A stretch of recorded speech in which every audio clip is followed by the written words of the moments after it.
Welcome to Young Patriots. Ladies and gentlemen, brace yourselves, because what I am about to reveal will shake not only Africa but the entire world. Today, we break down a deal so massive, so unprecedented, that it has left Western capitals scrambling, economists gasping, and global analysts stunned. Imagine this: a landlocked nation, once written off by the West as powerless, poor, and dependent, now stepping into the arena of global steel giants and doing so not with Europe, not with America, but with Asia's industrial titan, India. $80 billion. Let that echo in your mind. 80 billion. That is the figure of the steel agreement signed between Burkina Faso and India. A deal so monumental that it doesn't just rewrite the economic playbook of Africa, it sets fire to it, tears it apart, and builds a new one written by Africans themselves. This is not just about steel. It's about sovereignty, strength, and the rebirth of African power in the 21st century. For decades, Africa was fed a lie that progress must pass through Western approval, that industry must rely on Western corporations, that African nations were too fragile to control their own resources. But today, in the heart of West Africa, Captain Ibrahim and his vision for a free Burkina Faso have ripped that lie to shreds. With this partnership, Burkina Faso is not only positioning itself as the industrial backbone of Africa, but is also shaking the very foundations of global trade. And here is the part that terrifies the West. This deal isn't just steel, it's a weapon of unity. It's Africa and Asia standing together, saying enough is enough to exploitation. Enough is enough to neocolonial manipulation. Burkina Faso and India have lit a flame, and that flame is spreading across the continent. So stay with us, because in today's special report on Talk of Africa 360, we are going to take you deep into the details of this deal, what it means for Burkina Faso, for Africa, for India, and why Washington, Paris, and London are trembling. Tonight, this is history in motion. This is sovereignty in action. And this, my brothers and sisters, is the sound of Africa rising. Ladies and gentlemen, tonight the world is witnessing something that even the boldest analysts could not have predicted. Burkina Faso, a nation once dismissed by the Western establishment as too small, too poor, too dependent, has signed an $80 billion steel deal with the Republic of India. This is not just another trade agreement, it is a historic seismic shift that redefines Africa's place in global economics and shakes the very balance of power that Western nations have enjoyed for centuries. To truly understand the magnitude of this deal, we must step back and see where this story begins. For decades, steel has been the silent backbone of global development. Every skyscraper you see piercing the skyline, every bridge connecting nations, every ship that carries cargo across the oceans, every railway that binds economies together, all are born from steel. And yet Africa, with its vast reserves of iron ore and untapped mineral wealth, has rarely been allowed to be a major player in the global steel industry. Instead, African nations have been exploited as raw material suppliers, exporting minerals at rock-bottom prices only to import finished steel at astronomical costs. This vicious cycle of dependency was by design, carefully maintained by former colonial masters to keep Africa from rising. But today, Burkina Faso has shattered that cycle. With the stroke of a pen and the courage of its leadership, it has turned a new page. The $80 billion steel deal with India is not just about business, it is about dignity, sovereignty, and rewriting history. Imagine, Burkina Faso will no longer merely export raw iron or too foreign corporations who profit while the nation remains poor. Instead, the agreement guarantees the construction of modern steel plants right on soil, massive industrial complexes, funded jointly by Indian investors and the state, will rise in the heart of West Africa. These facilities will process raw minerals into high-quality steel, fueling not only Burkina Faso's domestic projects but also Africa's continental ambitions. Let us be clear, this deal is a declaration. It is a statement to the world that Burkina Faso will no longer play the role of supplier to Western empires. It will no longer sell its wealth for pennies while buying back its future for dollars. Instead, it will build, it will process, it will export, and it will lead. The numbers themselves are staggering: $80 billion over the next 2 decades, structured in joint ventures, infrastructure investments, technology transfers, and workforce training. Tens of thousands of citizens will be trained as engineers, technicians, plant operators, and industrial leaders. New universities and technical institutions will be funded to ensure that this is not a deal for one generation, but for centuries to come. Roads, railways, and power plants tied to the steel industry will transform the national landscape, making Burkina Faso not just a steel hub, but an industrial nerve center for the entire region. But what makes this deal even more shocking to the world is who Burkina Faso chose to partner with. Not France, not the United States, not Europe, but India. A nation that, like Africa, has its own painful history of colonial exploitation but has risen to become one of the largest economies in the world. India, which understands the struggle for sovereignty, the importance of industrial independence, and the power of South-South cooperation. This deal is not just financial, it is symbolic. It unites two regions, Africa and Asia, against the old hierarchies of global trade, and let us not pretend the West is not watching with alarm. From Washington to Paris, this deal is being dissected, analyzed, and feared. Because the implications are crystal clear. If Burkina Faso, a relatively small nation, can secure such a monumental agreement, what is to stop Nigeria, Ghana, Mali, Ethiopia, or South Africa from following the same path? What is to stop Africa from uniting its mineral wealth with Asia's industrial might to rewrite the global order? This deal is a spark, and the fire it lights may spread faster than the West can contain. But let us also recognize the courage it took to reach this point. Captain Ibrahim and his government knew the risks. They knew that turning away from the West would invite pressure, sanctions, and threats. They knew that charting an independent course could make them a target, and yet they did it anyway. Because they understood that true independence is not about raising a flag or singing a national anthem, it is about controlling the levers of your economy, owning your resources, and shaping your destiny. Ladies and gentlemen, the story of Burkina Faso and India's 80 billion steel deal is not just about contracts and numbers. It is about a nation standing tall, about Africa reclaiming its rightful place in the world. It is about the rebirth of industrial sovereignty, and it is only the beginning. The presenter pauses, their voice steady, their eyes unflinching. The newsroom lights shimmer slightly, capturing the gravity of the moment. Tonight, we begin to unpack this extraordinary story. How it was negotiated, what it means for Africa's future, and why the world powers are trembling in silence. This is not business as usual. This is history unfolding before our eyes. Viewers across Africa and beyond understand this. The 80 billion steel deal is not just a document signed in a quiet conference room.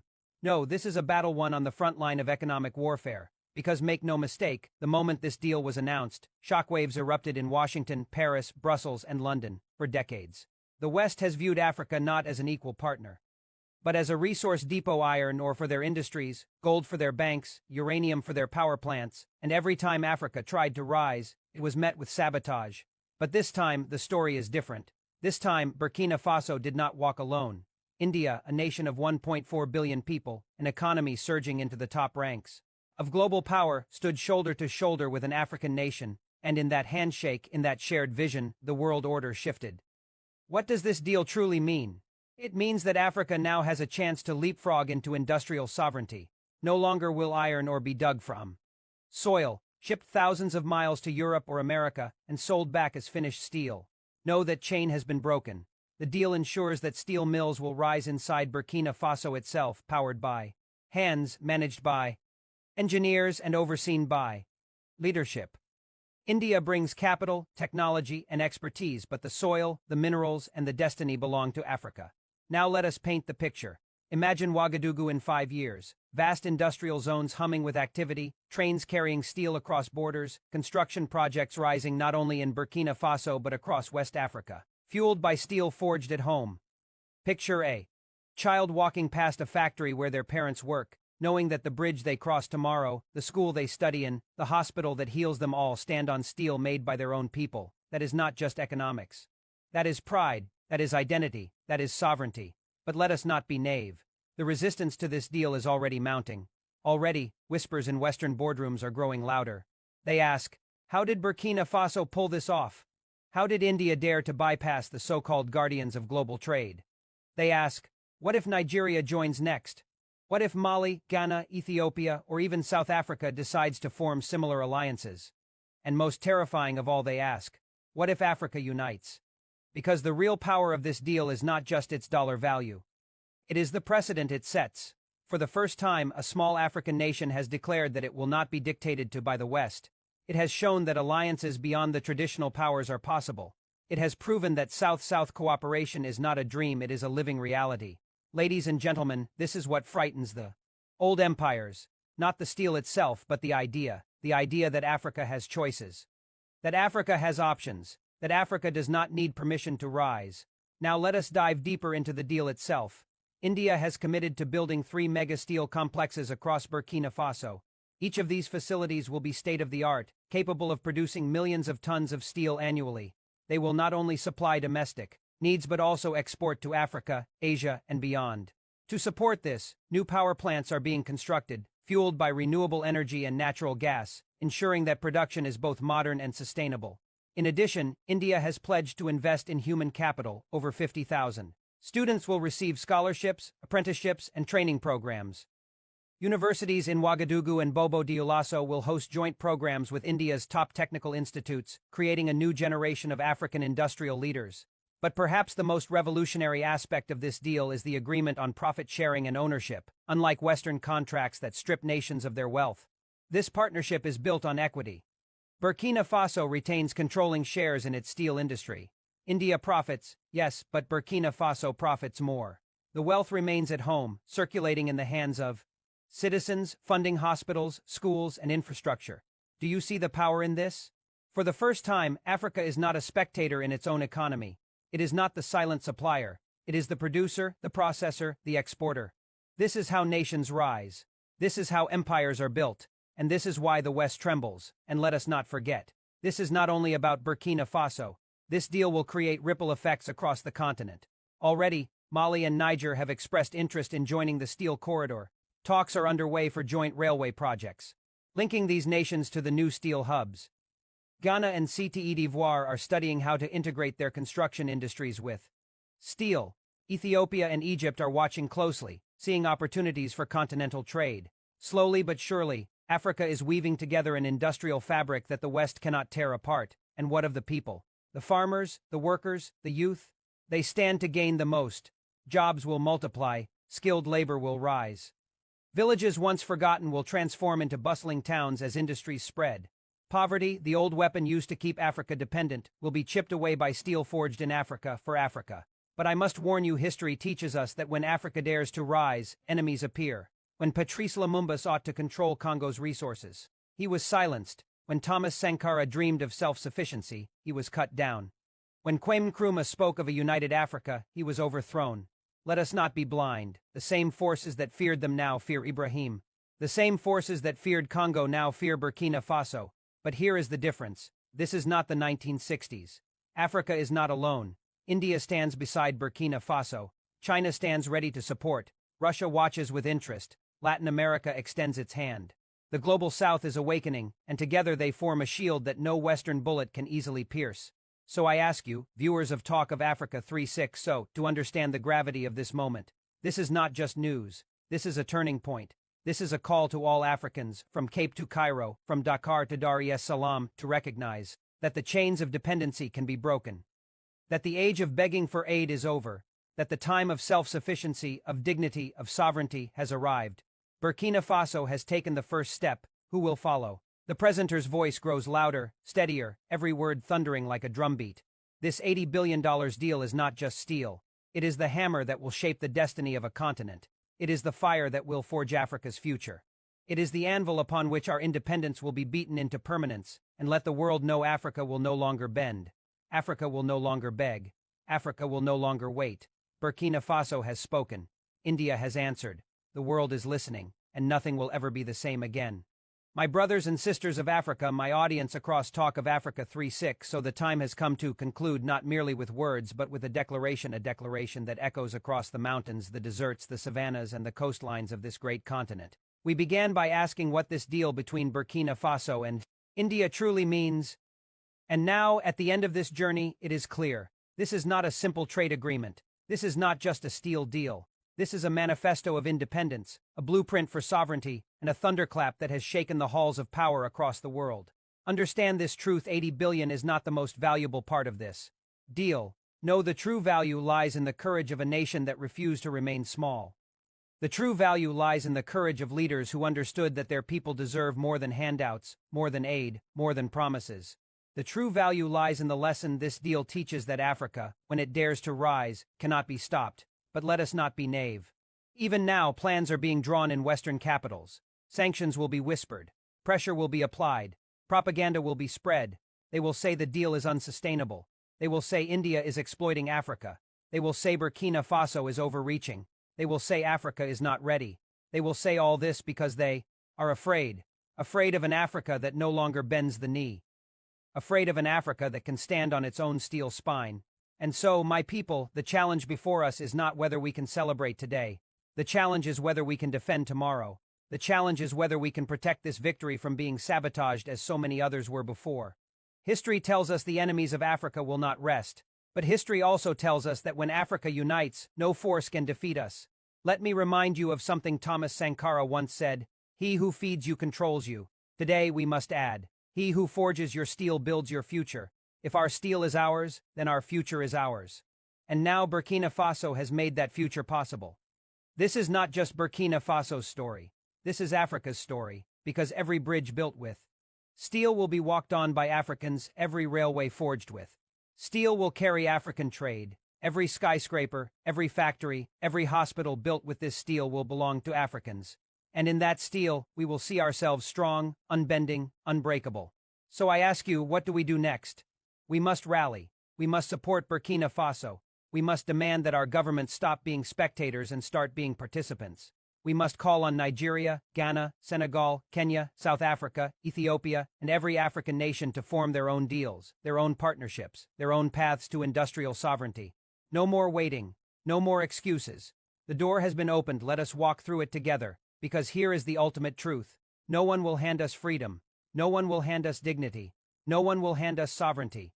These things must be taken, forged, and defended. And now we have a hammer in our hands. That hammer is steel. Think of it, the same steel once shipped out of Africa to build Europe's empires will now be used to build Africa's future. The same minerals once stolen in silence will now roar in the furnaces of African industry. The same hands once exploited for labor will now rise as skilled craftsmen, engineers, and industrialists. The same continent once dismissed as backward will now rise as the workshop of the world. And so, as I close, let me paint the vision of tomorrow. Imagine a West Africa connected by high-speed trains built on steel. Imagine skyscrapers in Lagos, Accra, Abidjan, and Bamako rising with steel made in Africa. Imagine African ships, African planes, African cars, all strengthened by African steel. Imagine young Africans no longer fleeing their homeland in search of work, but staying because opportunity thrives here. Imagine the pride of knowing that our continent is no longer the supplier of raw material, but the architect of its own destiny. This is not fantasy. This is not a dream. This is not even a hope. This is a plan, and it has already begun. Burkina Faso has made the first move. India has answered the call. The world is watching. And you, yes, you listening right now, you are part of this moment. Do not underestimate your role. Share this story. Speak of it in your homes, your schools, your workplaces. Spread it across social media. Let the world know that Africa has awakened. And we will not go back to sleep. For too long, Africa's story was written by others. For too long, we were told who we are, what we could be, what we must accept. Today, Africa picks up the pen. Today, Africa writes a new chapter. Today, Africa declares that its future will be forged in its own fires, hammered by its own hands, and shaped by its own will. Let this deal stand as a warning and as a promise. A warning to those who would exploit Africa. Your time is over, and a promise to every African child. Your time has come. So let us end with power, with unity, with fire. To the West, to those who sneer and doubt, to those who whisper in dark corridors, to those who think Africa will never rise, we say this. Watch us rise. Watch us build. Watch us forge a continent that will never again bow its head. And to my African brothers and sisters, I say this. Stand tall. Be proud. For today we are not beggars. Today we are builders. Today we are owners. Today we are sovereign. This is the meaning of Burkina Faso and India's $80 billion steel deal. This is the dawn of Africa's steel age. This is the beginning of our future. And let the whole world know Africa will never again be the colony of anyone. Africa will never again be the slave of anyone. Africa will never again be the silence in someone else's story. Africa will be the author. Africa will be the architect. Africa will be the fire. Africa will be the steel. This is Talk of Africa 360. And this is the sound of a continent rising. The presenter pauses, his eyes burning into the camera, his final words striking like thunder across the airwaves. Africa is awake. Africa is alive. Africa is unstoppable. The steel has been forged. The future has begun. Thank you for standing with us, for standing with the truth, and for standing with President Ibrahim Traore. In these trying times, your voice is powerful. Don't just watch, be part of the movement. Subscribe to stay updated, share to awaken others, and head to the comment section Tell us how you feel, what you believe, and what Africa means to you. Together we are louder. Together we are stronger. This is Young Patriots TV, and you are the heartbeat of the mission. Thank you.